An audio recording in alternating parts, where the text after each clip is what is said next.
It's not often that you get to speak with the president of a manufacturing company that was established before the Great Depression and continues to flourish today.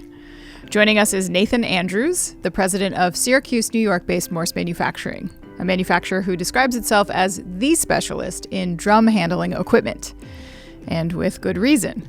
Morse carries the distinction of being one of Syracuse's longest continuously operating manufacturers in the city, established in 1923. Morse says not only does it offer the widest product line in the drum handling industry, it has introduced virtually every major innovation and is the only company that focuses exclusively on drum handling products. Nathan, thanks for joining us today. Always exciting to talk to a tried and true success story in manufacturing.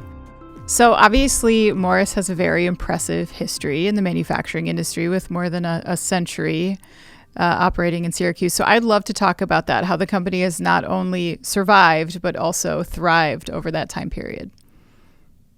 So Morse Manufacturing was founded in 1923, 100 years ago, by a gentleman, J. Mott Morris.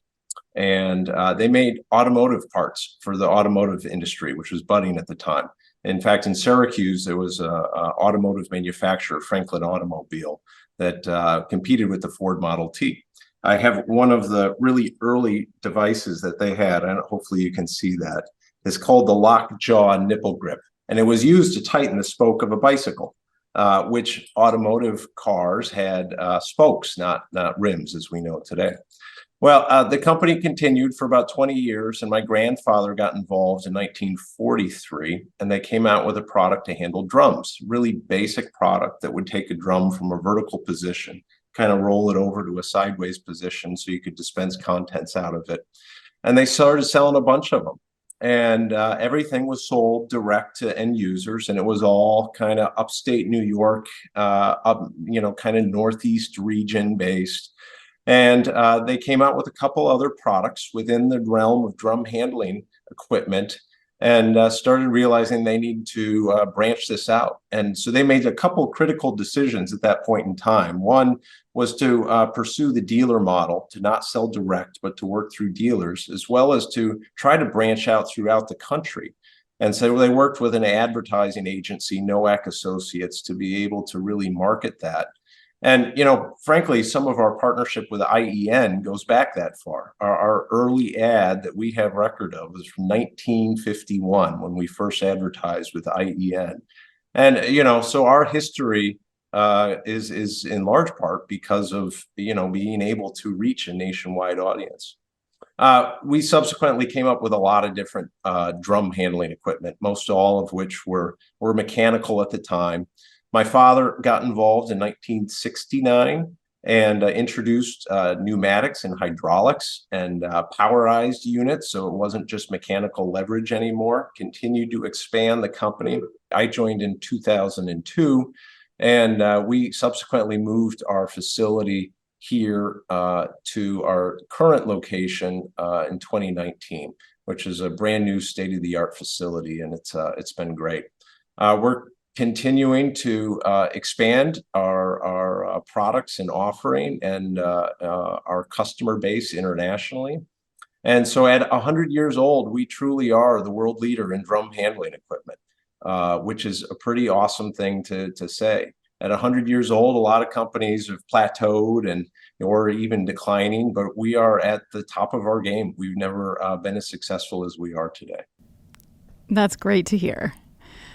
Obviously you've had to respond to some of the changes in customer demands. You were talking about product development and the changes there as well. Is there anything else that you could tell us about how the company has adapted, how you've remained nimble over the years to kind of reach that customer where they are as you go? Part of the history I just shared kind of alluded to some of it. The early products were just mechanical leverage based, and then we introduced powered hydraulics and pneumatics to be able to lift higher capacities. And today, where we deal a lot with automation, worker safety, ergonomic issues, a lot of gear guarding, things along those lines. It's a constant progression of continuing to develop our products. That's why we have a whole team of engineers that don't take current products and continue to improve them. When you've been around as long as we have, a lot of our early models have been copied, and I suppose it's considered the sincerest form of flattery, but it kind of hurts, no doubt about it. But some of those early copies of our products are still the earlier versions of our stuff. You have to continue to innovate. You have to continue to improve upon what you currently have to stay ahead of the curve, and we do that. And it's a huge part of what we are and improving our products. It's not just on the product side, though, that you have to continue to improve. I mean, marketing is a big part of it as well. We talked about early advertising in 1951 with IEN. They were the early tear-offs. End users would get the magazine and they'd tear off that little thing, and we'd hope that they'd circle the Morse number. And then probably a month, maybe two later, they'd get something in the mail with a catalog. End users demand real-time information today. So through website, through the dealer relations that we have, end users demand real-time, actionable information in a timely manner, and we got to be able to deliver on that. And I think we do.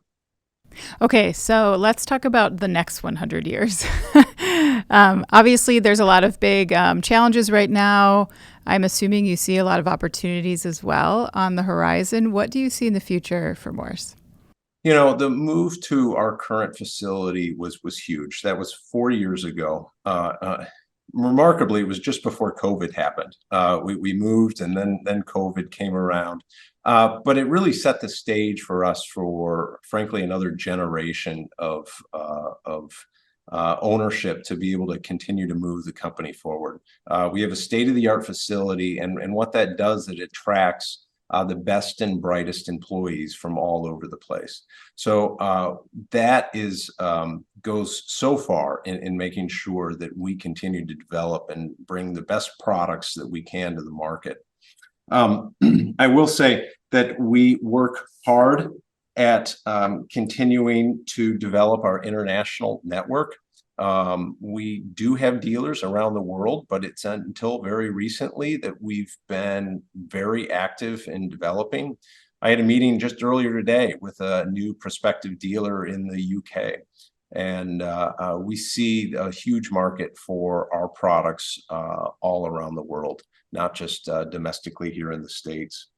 We're constantly working to improve our product offering and being able to offer information as quickly as possible to the dealers and end users as they need it. So yeah, the future is certainly bright for us at Morse Manufacturing.